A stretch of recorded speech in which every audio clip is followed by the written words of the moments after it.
उस इंसान के लिए कुछ भी असंभव नहीं है जो कोशिश करता है। Your success is up to you. Hey everyone, welcome back to my channel Smart Magical Study. इस वीडियो में हम सोल्व करेंगे NCERT maths class 10th exercise 1.1। Video को लास्ट तक ज़रूर देखें। वीडियो अगर अच्छा लगे तो प्लीज़ लाइक करना।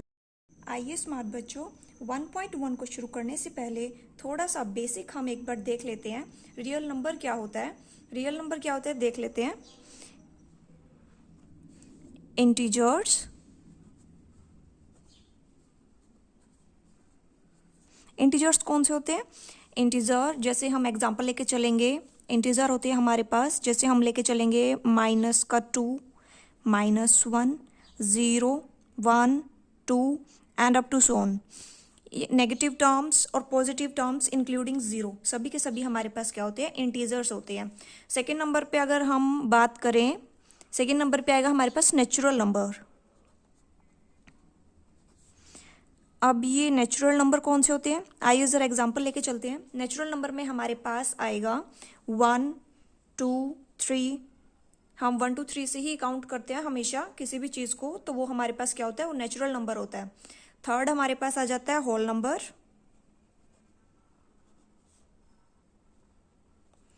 होल नंबर में क्या डिफरेंस है? होल नंबर में एक जीरो इंक्लूड हो जाता है, बाकी सारे हमारे पास नेचुरल नंबर ही होते हैं। होल नंबर का मतलब ही है कि सारे नंबर लेके चलने हैं इंक्लूडिंग जीरो, जीरो के साथ। तो 1, 2, 3 and up to so on. Next हमारे पास आता है फ्रैक्शन। ये सारे हमारे पास रियल नंबर्स हैं, हम उनकी बात कर रहे हैं। फ्रैक्शन कैसे होते हैं? जैसे हमारे पास P/Q के फॉर्म में हमारे पास फ्रैक्शन होता है, एंड P/Q के फॉर्म में। नेक्स्ट फिर हमारे पास फ्रैक्शन के बाद फिर हम लेके चलेंगे रैशनल नंबर्स लेके चलेंगे।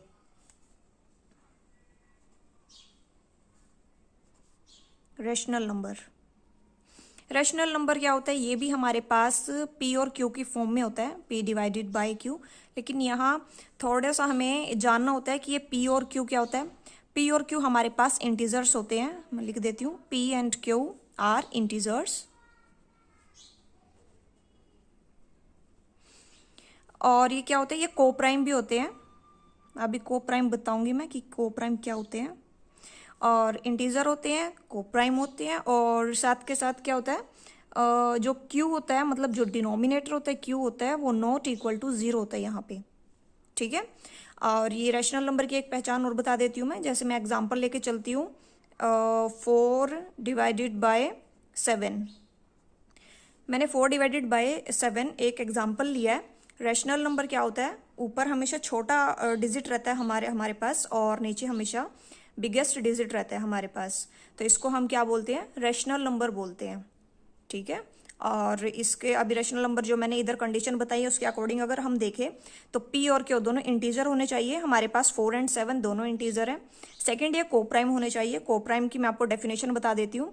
कोप्राइम होता है, जैसे हम डिवाइड अगर करेंगे हम 4 और 7 को, तो इनका HCF कितना निकलेगा?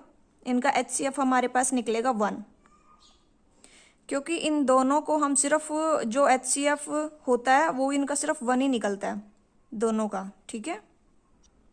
ये भी 1 की टेबल पे जाएगा और ये भी 1 की टेबल पे जाएगा। तो HCF का मतलब होता है हाईएस्ट कॉमन फैक्टर। तो इसका भी 1 हुआ, इसका भी 1 हुआ। ठीक है। यहाँ से हमारे पास ये कोप्राइम की डेफिनेशन होती है। ठीक है। और अगर हम इसको लिखेंगे तो हम HCF किसका? P एंड Q का कितना होना चाहिए? हमारे पास 1 होना चाहिए। तो ये क्या होता है? हमारे पास कोप्राइम हमारे पास होता है। नेक्स्ट इन्होंने बोला Q is not equal to 0 होना चाहिए। तो Q मतलब ये डिवाइडेड, ये जो नीचे डिनोमिनेटर में ये हमारे पास Q है, और ये नॉट इक्वल टू 0 होना चाहिए। तो यहाँ पे ऐसा ही है, हमारी तीनों की तीनों कंडीशन इधर फुलफिल हो चुकी है। नॉट इक्वल टू 0 का मतलब भी मैं एक बार बता देती हूँ आपको क्या होता है। जैसे हम 4/0 कर लेते हैं, मैंने यहाँ पे Q की वैल्यू अभी 0 पुट की है। अगर यहाँ पे समथिंग अपॉन 0 होता है तो वो हमारे पास इन्फिनिटी होता है। इन्फिनिटी का मतलब होता है अनडिफाइंड वैल्यू है हमारे पास। क्या है हमारे पास? यहाँ से अनडिफाइंड वैल्यू निकली है। इसलिए रैशनल नंबर में क्या होता है? जो डिनोमिनेटर है हमारे पास वो नॉट इक्वल टू 0 होना चाहिए। ठीक है। आइए कुछ और रैशनल नंबर लेके चलते हैं। दूसरी कंडीशन है हमारे पास 1.3 की बार। अगर हम 1.3 की बार ऐसे लेके चलते हैं, इसका मतलब क्या है कि हमारे पास क्या है 1.3333 एंड अप टू सोन। तो ये भी हमारे पास क्या होगा, ये भी रैशनल नंबर कंसिडर होगा। अब आइए जरा बात करते हैं इरेशनल नंबर की। इरेशनल नंबर हम कैसे लेके चलेंगे, इसे फॉर्म में थोड़ा लेके चलते हैं, इरेशनल का डिफरेंस पता चल जाएगा। इरेशनल में मैं लेके चलूंगी, जैसे मेरे पास हो गया जैसे मैं लेके चलूंगी 1.37 1.37, उसके बाद मैं लेके चलूंगी 337 एंड देन 3337। तो ये हमारे पास क्या हुआ, ये हमारे पास इरेशनल नंबर होता है। और दूसरा एक और चीज बता देती हूँ कि पाई की वैल्यू, जैसे हमारे पास क्या है पाई, तो पाई क्या होता है 22 डिवाइडेड बाय 7 होता है। ये भी हमारे पास इरेशनल नंबर होता है, ठीक है। और जो रूट में हमारे पास होते हैं, जैसे रूट में हमारे पास हो गया रूट 5 हो जाता है हमारे पास, √3 हो जाता है हमारे पास, √7 हो जाता है हमारे पास, √2 हो जाता है। ये सारे के सारे क्या है हमारे पास, ये भी सारे इरेशनल नंबर्स हैं। आइए जरा जो 1.1 का इम्पोर्टेंट टॉपिक है यूक्लिड डिवीजन लेमा, उसे शुरू करते हैं। देखते हैं बुक में इन्होंने क्या बोला है यूक्लिड डिवीजन लेमा के बारे में। यूक्लिड डिवीजन लेमा, इसमें हमें गिवन है a and b are two positive integer, हमें a और b दो पॉजिटिव इंटीजर्स मिलेंगे। आइए जरा लिखते हैं साथ के साथ, a and b are two positive integers if, आगे इन्होंने कंडीशन दी है, अगर हमें मिलेगा if a is greater than b, एक बड़ा मिलेगा हमें, एक डिजिट बड़ा मिलेगा और दूसरी वाली वैल्यू जो है वो छोटी मिलेगी, तो हमें क्या करना है, देन इन्होंने क्या बोला है, कंडीशन दी हुई है। अब हमें क्या यूज करना है, कंडीशन गिवन है a is equal to b q plus r, और यहाँ से जो आर है हमारे पास वो होता है रिमाइंडर, यहाँ से जो क्यू होता है ये हमारे पास क्वोशिएंट होता है, और ए और बी इन्होंने बोल ही दिया है कि क्या ये दो पॉजिटिव इंटीजर होंगे हमारे पास, ठीक है। यहाँ से आर की वैल्यू भी बोली है इन्होंने कि जो आर की वैल्यू है वो 0 से बड़ी होगी या फिर इक्वल होगी, और क्या होगा वो बी से छोटी होगी हमेशा, ऐसी इन्होंने कंडीशन दी हुई है। हम छोटी क्लासेस में पढ़ते थे क्वोशिएंट, रिमाइंडर, आई होप आपको थोड़ा बहुत आता होगा। एक छोटे से एग्जाम्पल के साथ मैं आपको समझाना चाहूँगी। जैसे हमारे पास डिविडेंड डिवाइजर की बात हो रही है, तो मैं यहाँ पे लेके चलती हूँ, जैसे मेरे पास है 13 और मैं 13 को डिवाइड करती हूँ 2 के साथ, तो मेरे पास इधर से आएगा 6, इधर से आएगा 12, माइनस करेंगे तो 1 आएगा। आइए ज़रा मैं एक बार बता देती हूँ, ये जो हमारे पास होता है इसको हम डिवाइजर बोलते हैं। क्या बोलते हैं, डिवाइजर। ये जो हमारे पास अंदर होता है इसको हम डिविडेंड बोलते हैं। क्या है ये हमारे पास, डिविडेंड।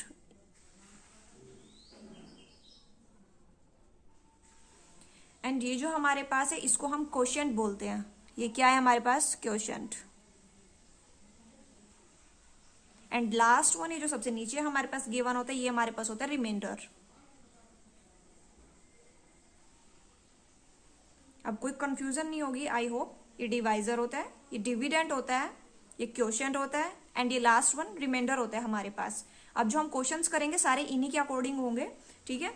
और एक फॉर्मूला होता है यहाँ पे हमारे पास, वो क्या होता है, dividend is equal to divisor multiply quotient plus remainder. और अगर शॉर्ट फॉर्म में लिखे तो मैं इसको लिख सकती हूँ, dividend is equal to divisor multiply quotient plus remainder. बस आपको सिर्फ इस चीज का ध्यान रखना है, क्योंकि जो क्वेश्चंस होने वाले हैं हमारे पास आगे सभी के सभी, ये फॉर्मूला उन सभी क्वेश्चंस में यूज होगा। तो यहां से एक बार अच्छे से समझ लीजिए ऊपर से, क्या डिवाइजर होता है, क्या डिविडेंड होता है, कौन सा रिमाइंडर होता है और कौन सा क्वोशिएंट होता है। फॉर्मूले के अकॉर्डिंग अगर हम यहां से लिखते हैं तो हमारे पास डिविडेंड कितना है 13 इज इक्वल टू, हमारे पास डिवाइजर कितना है 2, एंड उसके बाद क्वोशिएंट कितना है हमारे पास 6, और हमारे पास रिमाइंडर कितना है 1। तो ये इसको अभी सोल्व अगर हम करते हैं 6 2 12 प्लस 1 13, सेम आ गया हमारे पास आंसर यहाँ से 13 इज इक्वल टू 13। तो आपको एक बार ये फॉर्मूला अच्छे से लर्न कर लेना है। एक कंडीशन होती है हमारे पास, जो रिमाइंडर होता है या तो वो जीरो ही होता है और या फिर वो डिवाइजर से छोटा होता है हमेशा। ठीक है, इसको जरा ध्यान रखना, या तो जीरो होगा या फिर डिवाइजर से छोटा होगा। अगर सब कुछ अच्छे से समझ आ गया स्मार्ट बच्चों, तो आइए एक्सरसाइज अपनी शुरू करते हैं। Question number first. Question first में हमें गिवन है use Euclid's division algorithm to find the HCF of. First point हमें गिवन है 135 एंड 225। आइए जरा यहाँ सबसे पहले हमें क्या लिखना होगा कि ए बड़ा है हमारे पास और बी छोटा है, तो हम इस चीज को लिखेंगे। ये हमारे पास सॉल्यूशन शुरू हो गया। यहाँ से सबसे पहले बड़े वाली टर्म लिखेंगे, हमारे पास है 225 और छोटे वाली टर्म है हमारे पास 135। ये हमारे पास ए हुआ और ये हमारे पास इधर वाला बी हुआ। अब हम लिखते हैं by Euclid division lemma algorithm, sorry, जो क्वेश्चन में दिया होता है हमें वही बोलना होता है, वही लिखना होता है। तो अब हम क्या करेंगे, सबसे पहले फर्स्ट स्टेप लेके चलेंगे। फर्स्ट स्टेप हम डिवाइड करेंगे, वही चीज स्टेप्स के अकॉर्डिंग चलेंगे। सबसे पहले क्या होता है, जो सबसे बड़ी टर्म है हमारे पास उसको लेके चलेंगे 225 और इधर हमारे पास कितना है 135। अब हम क्या करेंगे, इसको डिवाइड करेंगे। आइए जरा डिवाइड करते हैं। डिवाइड करना भी मैंने सिखाया आपको। बड़े वाली टर्म जो होती है वो अंदर रखी जाती है, छोटे वाली टर्म के साथ हमें उसे डिवाइड करना होता है। 135 टू जा, ये तो काफी बड़ा आ गया, तो हम इसको 1 के साथ ही अभी करेंगे। तो 135 आएगा, माइनस करेंगे 0, इधर से हमारे पास आएगा 9। तो ये क्या है हमारे पास क्वोशंट, अभी मैंने आपको पीछे बताया था सब कुछ। तो अभी हमें क्या करना है, फॉर्मूले के अकॉर्डिंग इधर 135 हमारे पास आ चुका है। अब हमें मल्टीप्लाई क्या करना है, क्वोशंट प्लस में क्या करना है, रिमाइंडर। हमें कब तक सोल्व करना है, जब तक हमारे पास यहाँ पर रिमाइंडर में 0 ना जाए तब तक हमें सोल्व करना होता है क्वेश्चन को। ठीक है, अब हमें क्या करना है, अभी 0 नहीं आया तो नेक्स्ट स्टेप करना पड़ेगा हमें। स्टेप नंबर 2 करेंगे हम। अब स्टेप नंबर 2 में क्या करना है, 135 को सबसे आगे रखेंगे इज इक्वल टू, अब क्या है यहाँ पे 90, अब यहाँ पे लेंगे 90। अब हमें फिर से डिवाइड करना है। अब हम फिर से डिवाइड करेंगे किसको, जो बड़े वाला उसको अंदर रखेंगे, 135 को अंदर रखेंगे, छोटा 90 है उसको हम बाहर रखेंगे।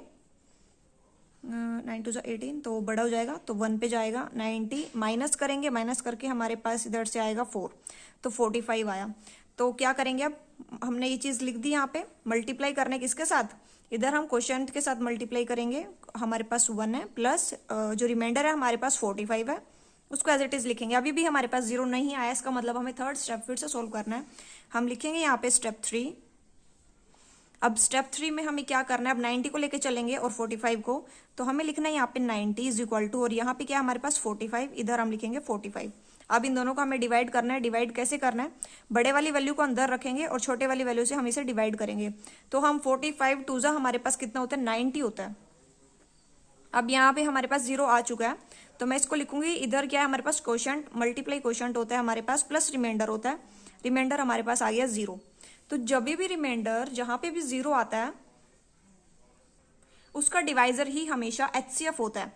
डिवाइजर मतलब जो यहाँ पे होता है लेफ्ट साइड में जो होता है, 0 के जो लेफ्ट साइड में होता है डिवाइजर, वो क्या होता है हमारे पास एचसीएफ। तो मैं यहां से क्या लिख सकती हूँ, यहां से मुझे लिखना होगा कि सो एचसीएफ, किसका एचसीएफ, जो हमें क्वेश्चन में गिवन था 225, 135, कितना है मेरे पास इसका एचसीएफ 45। यही हमारे पास आंसर होता है। जब 0 आ जाता है तो इसी आंसर को हमें कंसीडर करना होता है। यहाँ पर मैंने नेमिंग कर दिया ताकि आपको कोई प्रॉब्लम ना हो। आइए जरा सेकंड स्टेप देखते हैं इसका। सेकंड वाला पार्ट देखते हैं। सेकंड पार्ट में हमें गिवन है 196 को सोल्व करना है, एंड जो नेक्स्ट हमें गिवन है वो है हमारे पास 38220। आइए इसका सॉल्यूशन देखते हैं। सॉल्यूशन शुरू करते हैं इसका। सबसे पहले हमें क्या लिखना है, ग्रेटर वाली वैल्यू लिखनी है हमारे पास, कितनी है 38220। ये बताना होता है कि ग्रेटर वाली वैल्यू कौन सी है, ये वाला स्टेप ज़रूरी है लिखना आपके लिए। अब हम लिखेंगे नेक्स्ट स्टेप में बाय यूजिंग ल्यूडेक्स डिवीजन एल्गोरिथम।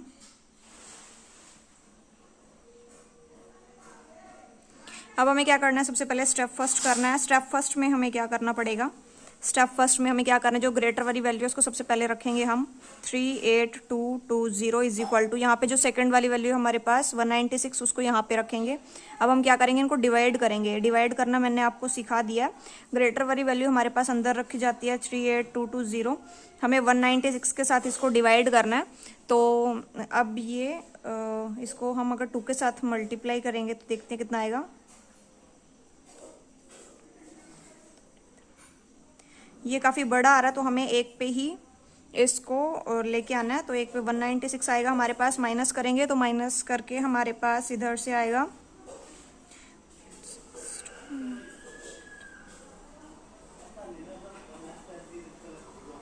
1862 हमारे पास आएगा।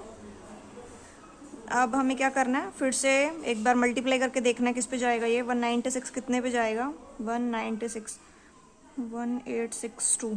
तो मैं इसको लेके जाऊंगी 8 पे लेके जाती हूँ मैं 6 8 48 9 76, नहीं ये 8 पे नहीं जाएगा, 9 पे हम इसको लेके जाएंगे। 9 पे कितना आएगा हमारे पास 9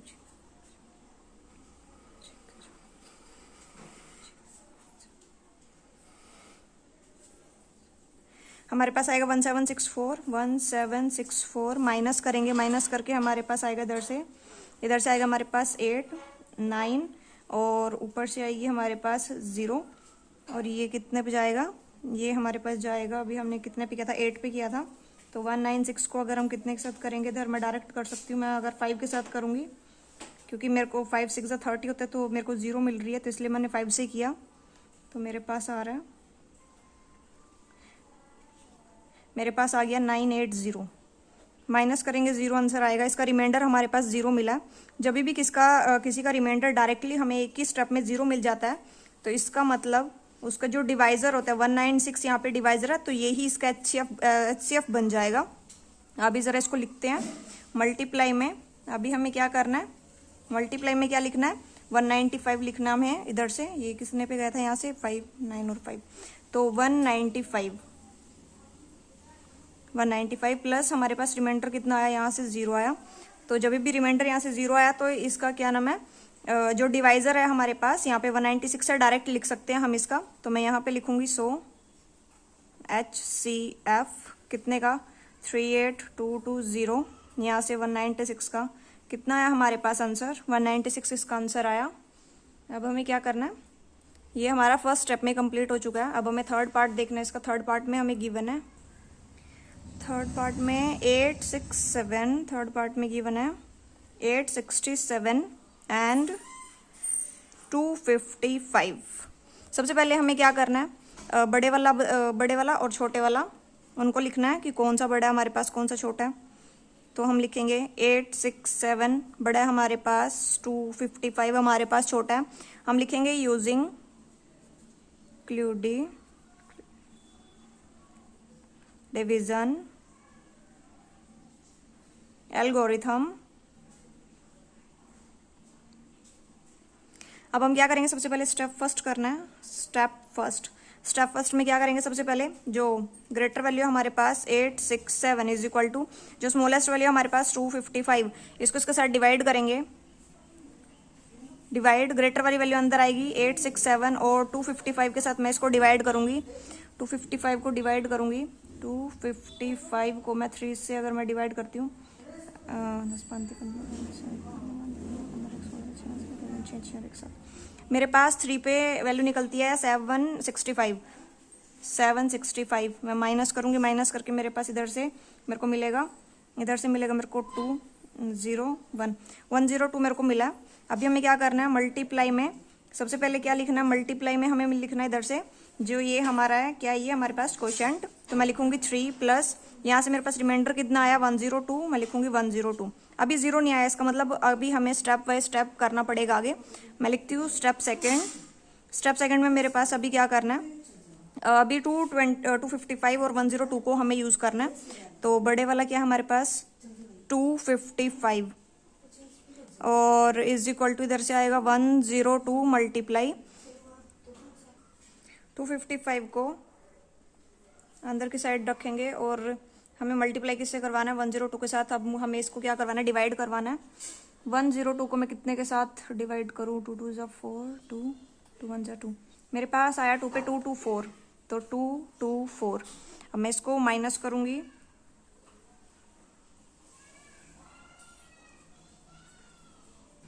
204 को मैं इसमें यहाँ से माइनस करूँगी, मेरे पास आंसर आएगा 51।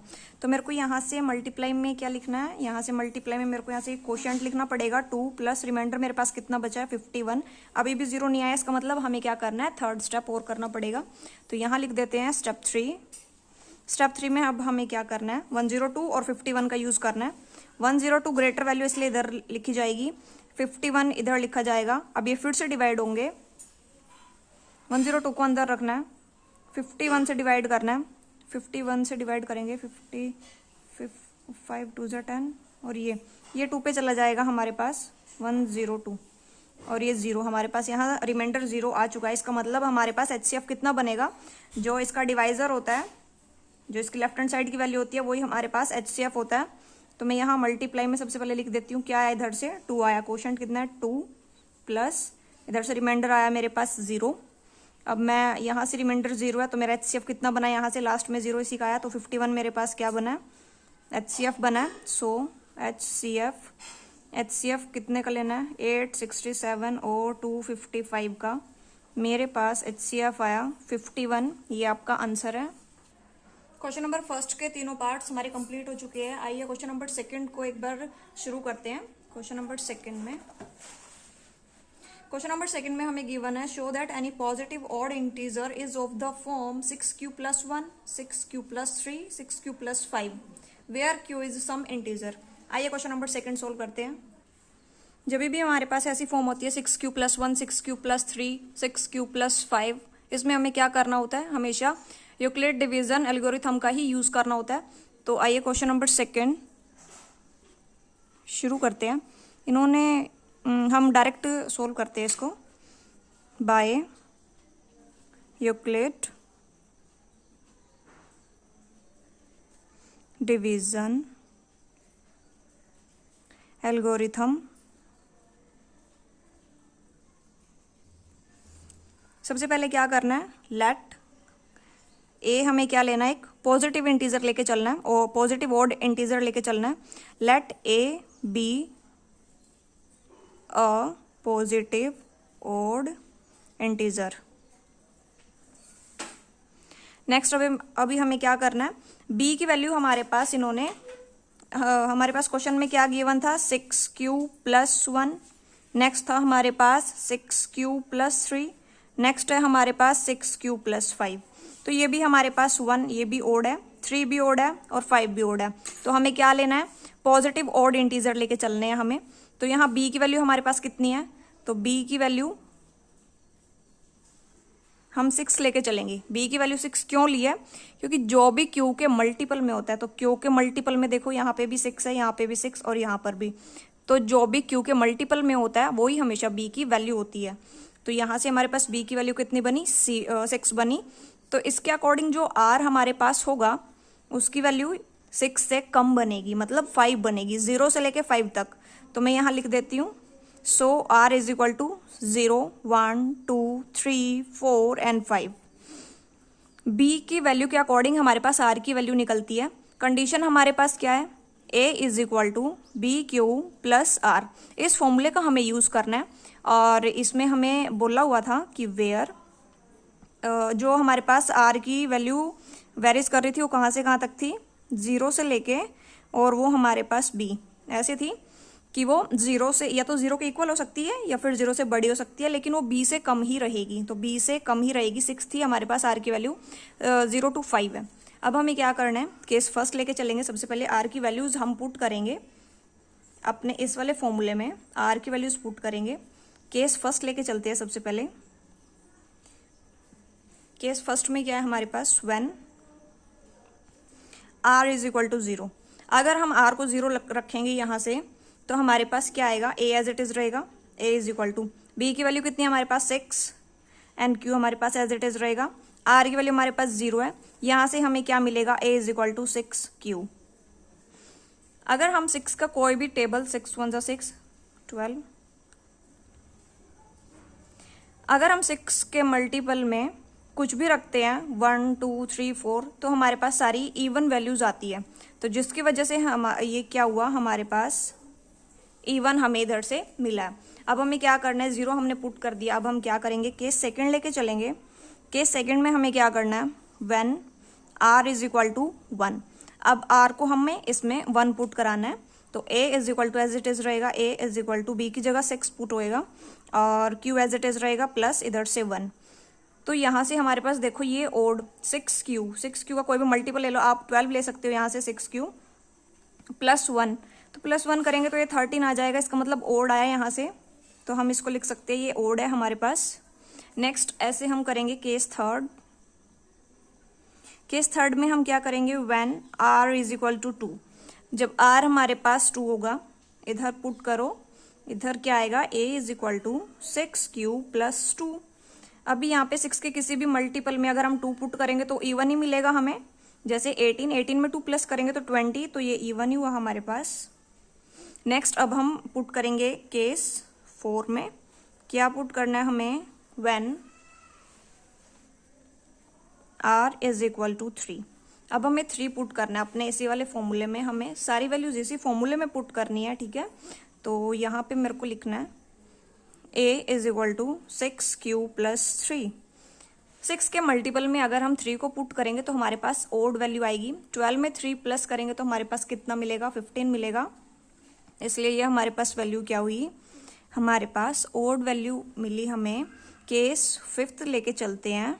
कब तक करना है केस हमें 0 से लेके 5 तक पूरा कंप्लीट करना है। अभी हमारे पास केस 5th आया जिसमें हम आर की वैल्यू कितनी लेके चलेंगे, 4 लेके चलेंगे। r is equal to 4 values में पुट कर देते हैं, a is equal to 6q plus 4। तो 6 के मल्टीपल में अगर हम 4 को ऐड करेंगे हमारे पास इवन आएगा, हमारे पास जो वैल्यू है वो इवन आएगी। अब हमें केस लेना है 6। केस 6 में क्या लेना है, when r is equal to 5, ये लास्ट है हमारा। तो अगर हम 5 को पुट करेंगे, a is equal to 6q plus 5, तो ये भी हमें क्या मिलेगा, ये भी हमें ओड मिलेगा। तो आप देख लीजिए आपको कहाँ कहाँ पर ओड मिला है। सबसे पहले हमें when r is equal to 1 तब हमें ओड मिला है। जब when r is equal to 3 तब हमें ओड मिला है। When r is equal to 5 तब हमें ओड मिला है। और यहाँ पे भी हमें क्या गिवन था क्वेश्चन के अकॉर्डिंग, 6q प्लस 1 पे हमें ओड मिलेगा, 3 पे और 5 पे। तो क्वेश्चन के अकॉर्डिंग हम क्या लिखेंगे, यहाँ से हमें लिखना है any positive odd is in the form of 6q plus 1, 6q plus 3, 6q plus 5। तो आपने देखा जब हमने 6q plus 1 किया तब ओड आया, 6q plus 3 पर भी ओड था, 6q plus 5 पर भी ओड था। जो क्वेश्चन में बोला गया था वो चीज़ हमारी सेटिस्फाई हो चुकी है। आई होप आपको क्वेश्चन समझ आए होंगे। चैनल पर नए हैं तो please press the subscribe button and the bell icon right next to it, जिससे कि हर वीडियो का नोटिफिकेशन समय समय पर मिल जाए। And give us a thumbs up if you like this video. Thank you.